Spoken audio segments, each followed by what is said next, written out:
Ma femme a demandé le divorce et la maison. Tu n'as pas les moyens de te payer un avocat pour me combattre. J'ai répondu, tu as raison.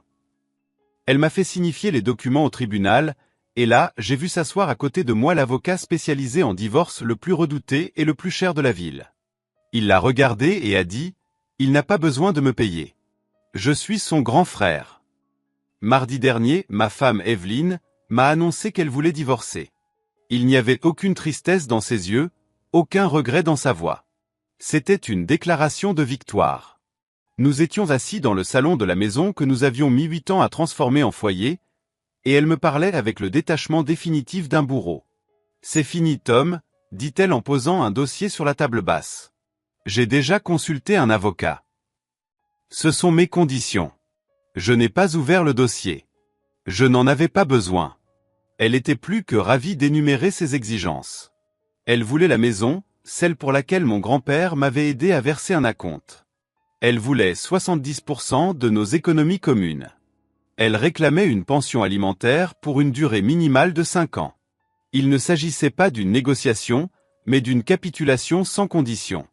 Quand elle eut fini, elle se laissa aller en arrière, un sourire suffisant et confiant aux lèvres. « Et je ne veux pas me disputer là-dessus, Tom », dit-elle d'une voix empreinte d'une pitié condescendante. « Soyons réalistes.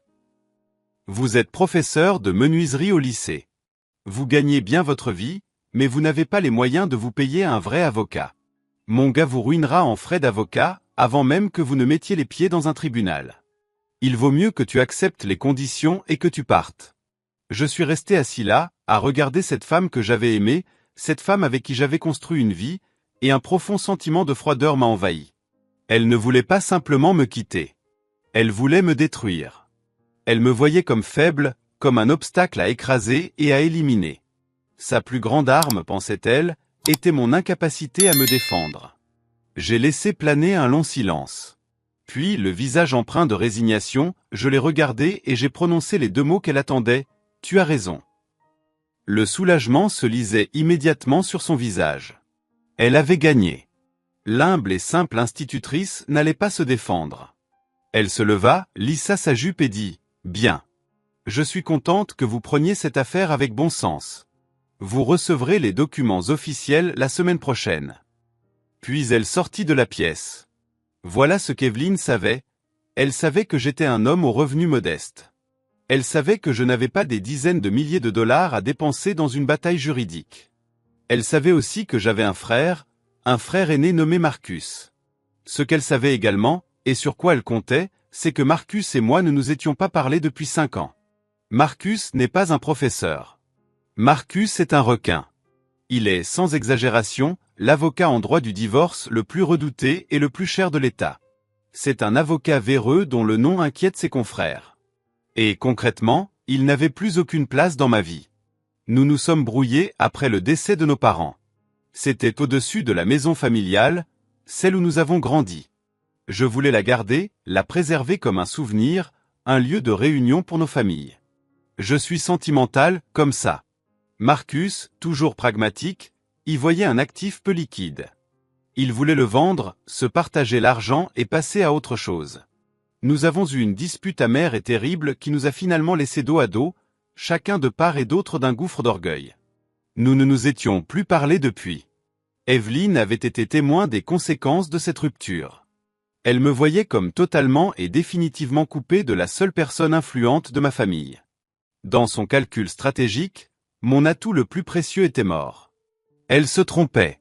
Pendant les 3 jours qui ont suivi son annonce, j'ai sombré dans le désespoir. Elle avait raison sur un point. Je n'avais pas les moyens de me battre contre elle, pas à ces conditions. L'idée de perdre ma maison, mes économies, tout ce pourquoi j'avais travaillé était insupportable. Le 4e jour, j'ai touché le fond. Dès lors, il n'y avait plus qu'à remonter la pente. J'ai ravalé ma fierté, cette fierté qui m'avait coûté mon frère pendant 5 ans, et j'ai retrouvé son numéro de portable privé. Ma main tremblait en composant le numéro. Je m'attendais à tomber sur la messagerie vocale ou sur une assistante à la voix stridente. Mais après 2 sonneries, une voix grave et familière a répondu. « Allô ? Marcus, dis-je, ma voix me paraissant faible et étrangère. C'est Tom. » Un long silence s'ensuivit. Un instant, j'ai cru qu'il allait raccrocher. « Tommy » a-t-il fini par dire, ce vieux surnom sonnant étrangement après tant d'années. « Qu'est-ce qui ne va pas ?» Et tout s'est déversé d'un trait. Je lui ai tout raconté. Je lui ai parlé des exigences d'Evelyne, de son avocat, de sa froideur. Et je lui ai rapporté sa dernière remarque arrogante. « Tu n'as pas les moyens de te payer un avocat pour me combattre. » Un autre long et pesant silence s'installa entre nous. Quand il prit enfin la parole, sa voix avait changé. La surprise avait disparu, remplacée par un son que je n'avais pas entendu depuis des années.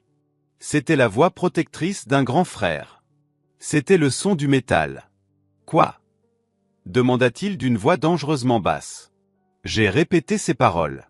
« D'accord, » dit-il. « Quand et où a lieu la première comparution ? » Mardi prochain au tribunal du centre-ville, lui ai-je dit. « Je me libère », a-t-il répondu. « Ne lui parle pas. Ne parlez pas à son avocat. Ne signez rien. Présentez-vous simplement mardi. Je te rejoins là-bas. » Nous avons raccroché. Je suis restée assise, le cœur battant la chamade, partagée entre la terreur et un espoir terrifiant. Evelyne pensait m'avoir désarmé. Elle était loin de se douter qu'elle venait de me remettre une arme nucléaire.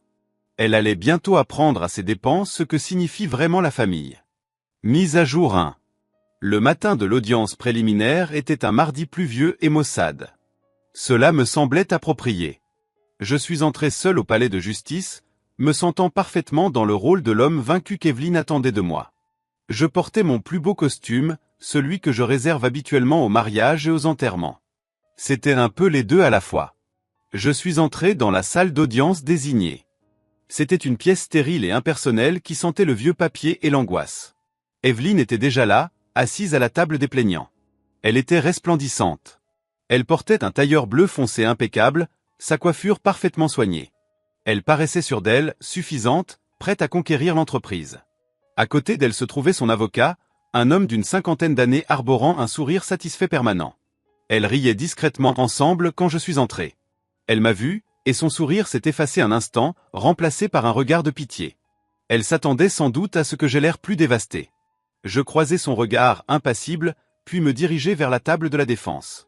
Je m'assis, posai ma vieille mallette et attendis. Son avocat se leva et s'approcha nonchalamment. « Monsieur Miller, dit-il d'un ton condescendant, je suis ravi de vous voir ici. J'espère que vous avez eu le temps d'examiner la proposition très généreuse de mon client.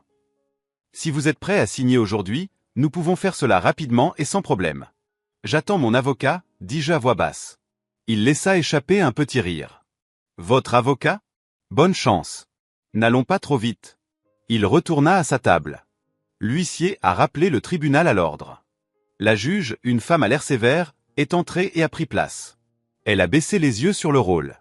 Miller contre Miller, annonça-t-elle. Les deux parties sont-elles présentes et représentées ? L'avocat d'Evelyne se leva. Oui, votre honneur. Alan Davis représentait la plaignante, Madame Evelyne Miller. Le juge me regarda. Et le défendeur ? Avant que je puisse répondre, les lourdes portes du fond de la salle d'audience s'ouvrirent avec un fracas retentissant. Tous les regards se tournèrent vers moi. Mon frère, Marcus Sterling, descendait l'allée. Il ne portait pas un simple costume. Il portait une armure, taillée dans un tissu qui semblait filer la nuit et qui inspirait une intimidation pure. Il se déplaçait avec la grâce prédatrice d'une panthère. Sa coûteuse mallette en cuir se balançait à sa hanche. Un murmure parcourut la salle d'audience lorsque d'autres avocats et membres du personnel du tribunal le reconnurent. Sa réputation le précédait. Il ne regardait personne d'autre. Son regard était fixé sur moi. Il s'est dirigé droit vers ma table, a posé une main sur mon épaule et l'a serrée doucement. Puis il s'est assis à côté de moi, déposant sa mallette rutilante sur la table avec un clic sec et définitif. Le son résonna dans la pièce silencieuse. Je jetai un coup d'œil à Evelyne. Son expression suffisante avait complètement disparu de son visage. Elle laissa place à un masque d'incrédulité horrifiée. Sa mâchoire était relâchée. Ses yeux étaient écarquillés. Elle avait l'air d'avoir vu un fantôme entrer et s'asseoir à la table d'en face. Son avocat était encore plus décomposé. Il était livide, son sourire narquois avait disparu, remplacé par une expression de terreur pure et absolue. Il savait exactement qui était mon frère. Marcus se pencha vers moi, ignorant le reste de la pièce.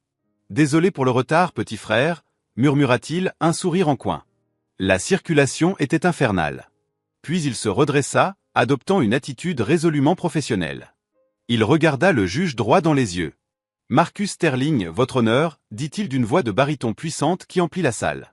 Représentant l'accusé, maître Thomas Miller. » Le juge haussa les sourcils.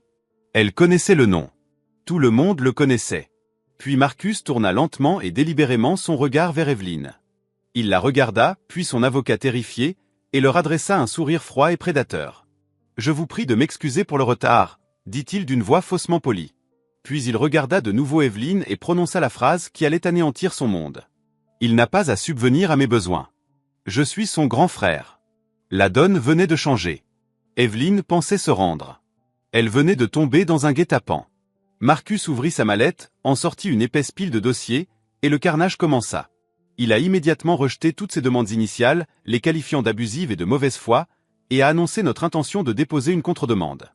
Il a déclaré que nous demanderions un audit financier complet, un audit de tous les biens et dépenses du couple pour les 3 dernières années, et que nous exigerions qu'Evelyne prenne en charge tous les frais d'avocat de Tom. L'avocat d'Evelyne est resté là, bégayant. Il était comme un petit poisson pris au piège par un grand requin blanc. Le combat était terminé avant même d'avoir commencé. Mise à jour 2. Les 2 mois qui ont suivi cette première comparution ont été une véritable guerre juridique. Mon frère Marcus ne fait jamais les choses à moitié. Il ne se contente pas de pratiquer le droit, il fait la guerre. Evelyne et son avocat pensaient pouvoir me réduire à néant. Au lieu de cela, ils se sont retrouvés la cible d'une attaque implacable et systématique.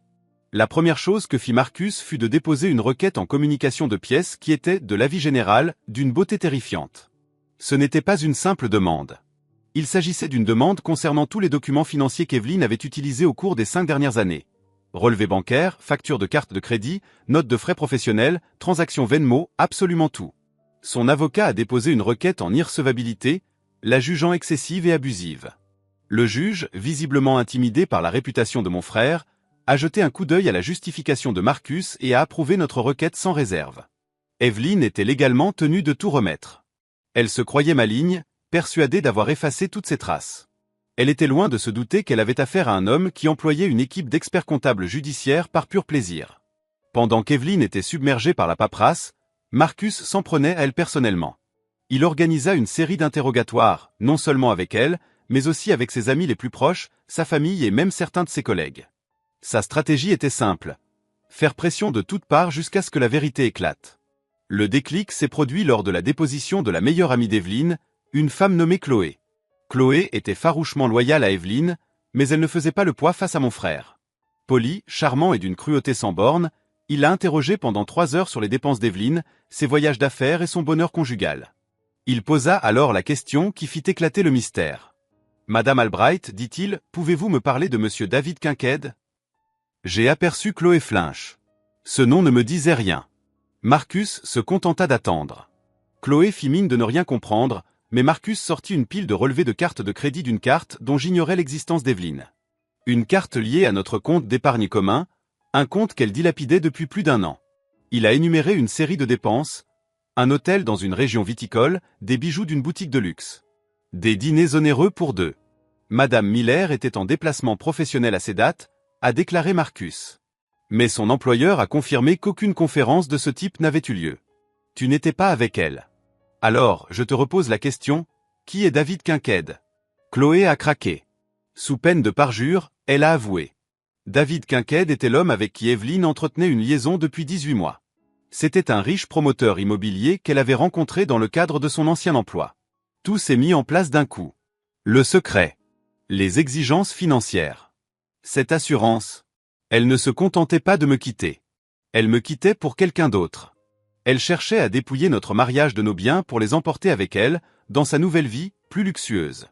Son plan était d'utiliser mon argent pour financer son avenir avec son amant. Le témoignage de son amant, David, fut encore plus révélateur. C'était un homme suffisant et arrogant. Mais son arrogance s'effondra sous les questions incessantes de Marcus. Il a reconnu sa liaison. Il a admis qu'Evelyne et lui avaient planifié le divorce ensemble. Il a même avoué que c'était lui qui lui avait suggéré de réclamer la maison et une pension alimentaire, en lui disant que je serais trop pauvre et trop faible pour me défendre. Il m'avait sous-estimé. Ils avaient sous-estimé ma famille. Avec ces dépositions, la cause d'Evelyne n'était pas seulement affaiblie. Tout a été anéanti. Elle avait commis un faux témoignage dans sa première déclaration en affirmant être une épouse fidèle. Elle avait dissimulé des biens et des fonds matrimoniaux. C'était une menteuse et une escroc. Son avocat a appelé Marcus, le suppliant de trouver un arrangement. Il a dit qu'Evelyne était prête à abandonner toutes ses exigences et à partir. La réponse de Marcus fut glaciale. Non, dit-il. Partir n'est pas un privilège qu'elle a mérité. Nous n'accepterons aucun compromis. Nous allons porter l'affaire devant les tribunaux et nous allons la réduire en cendres. Elle cherchait la bagarre. Elle en a maintenant une. Dernière mise à jour. 6 mois se sont écoulés depuis ma première entrée dans cette salle d'audience. Un homme qui pensait avoir tout perdu. Aujourd'hui, je peux vous dire que je me trompais. Je n'ai rien perdu d'essentiel. J'ai tout récupéré. L'audience finale n'était qu'une formalité. Face à l'immense quantité de preuves accablantes contre elle, les dépositions, les rapports d'expertise comptable, la preuve de sa liaison et de son complot en vue de commettre une fraude, Evelyne n'avait d'autre choix que de capituler complètement. Son avocat, l'air épuisé et complètement vaincu, lui conseilla d'accepter toutes les conditions que nous lui proposerions. Et les conditions rédigées par mon frère étaient brutales. Evelyne n'est pas repartie les mains vides. Elle est repartie les mains vides. Elle a été contrainte de renoncer à tout droit sur la maison. Sa demande de pension alimentaire a été rejetée sans autre forme de procès. Et comme Marcus a pu prouver qu'elle avait dépensé plus de 60 000 $ de biens matrimoniaux pour sa liaison, en hôtel, cadeaux et vacances avec son amant, le juge a ordonné que cette somme soit déduite de sa part de nos économies et me soit restituée. Elle a quitté le mariage avec une fraction de ce qu'elle réclamait initialement, une montagne de frais d'avocat et l'humiliation publique d'avoir vu toute sa sordide machination exposée au grand jour devant un tribunal. Les conséquences sur sa vie personnelle ont été tout aussi dévastatrices. Son amant, David Quinqued, confronté aux conséquences juridiques et sociales de ses actes, la quitta presque aussitôt. C'était un homme attiré par les gagnantes, et Evelyne venait de subir une défaite publique retentissante. Ses amis, dont plusieurs avaient été contraints de témoigner sous serment de ses mensonges, prirent leur distance avec elle. Elle a tout perdu d'un coup, son fiancé, sa maison, ses économies, son petit ami et sa réputation. Tout ça parce qu'elle avait sous-estimé l'homme discret qu'elle avait épousé. Mais le plus important, le plus crucial dans tout ce chapitre, c'est ce qui est arrivé à mon frère. Quelques semaines après la finalisation du divorce, Marcus m'a appelé. « Retrouve-moi à l'ancienne maison », m'a-t-il dit. Je suis allé en voiture chez nos parents, dans cette maison qui avait été le théâtre de notre stupide querelle pendant 5 ans. Je l'ai trouvé sur le perron, assis sur les marches. Nous n'avons pas parlé de l'affaire. Nous n'avons pas parlé d'Evelyne. Nous avons parlé des sorties de pêche catastrophiques de notre père, de la délicieuse tarte aux pommes de notre mère. Nous avons parlé de notre enfance. Finalement, après un long silence, il m'a regardé. J'avais tort, Tommy, dit-il. J'étais tellement obnubilé par l'argent, par le bien, que j'ai oublié ce que cet endroit représentait. C'est notre maison. J'avais tort aussi, je l'admets. J'étais tellement ancré dans le passé que je refusais d'envisager un autre avenir pour cet endroit. Nous n'avons pas vendu la maison. Nous avons décidé de la garder ensemble. Ces derniers week-ends, nous avons passé du temps à la retaper. Nous réparons la véranda, nous repeignons les pièces, nous lui redonnons vie. Ce n'est plus un mémorial au passé. C'est un projet pour notre avenir. Un lieu où notre famille, la vraie, peut se réunir. Travailler aux côtés de mon frère, outil en main, à panser une blessure que je croyais indélébile. La dernière remarque d'Evelyne fut que je n'avais pas les moyens de me payer un avocat. Son avidité, son arrogance, sa conviction que j'étais faible et seul. C'est précisément ce qui m'a poussé à passer cet appel qui a permis à mon frère de revenir dans ma vie. Elle pensait m'isoler. Au lieu de cela, elle m'a permis de renouer avec la personne la plus importante de ma famille. Elle a essayé de me laisser sans rien. Mais aujourd'hui, alors que je suis là, ma maison en sécurité et mon frère à mes côtés, je réalise que j'ai tout.